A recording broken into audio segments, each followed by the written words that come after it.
House, Nairobi, flagged off the provision of food to 23 drought-stricken areas. The president was in the company of his deputy, governors from the affected counties, and other stakeholders. Efforts are now in place to tackle the biting hunger that has afflicted over 3.5 million people. 24,000 bags of rice, 20,000 beans, cooking oil, and other intervention measures have been deployed. Your Excellency, the President of the Republic of Kenya. In a meeting of the Drought Committee convened by the Deputy President Rigathi Gachagua at State House, Nairobi, 3,500,000 people across the 23 counties in the Republic are affected by the drought crisis will receive a relief of food. Currently, we have 23 counties across the country that are suffering the very serious and severe effects of drought.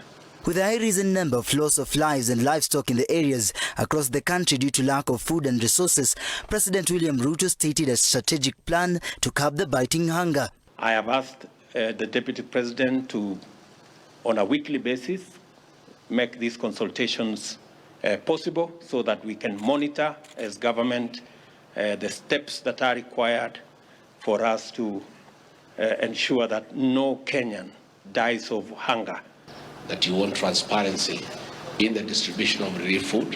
It has been agreed that the food that you are flagging off today and subsequently will not be distributed by county commissioners alone. It will be a concerted effort between the national government administration, the county governments, and our development partners so that there is transparency and there is efficiency. The intervention will at least bring hope back to life, thus assuring the Republic of strong resource management and control, including water supply in the counties.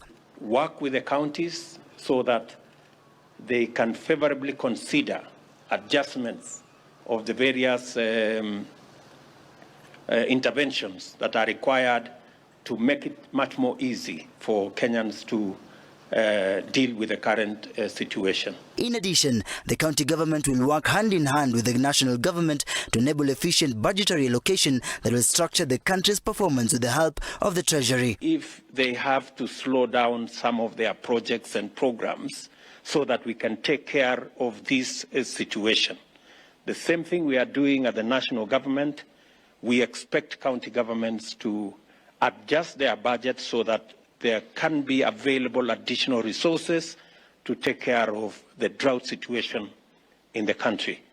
Ruto also promised to mobilize resources for animal offtake that will save their lives even with lack of assorted animal feeds, as well as long-term solutions for climate change. He says, we will also be mobilizing resources for animal offtake where we find that the animals are too weak.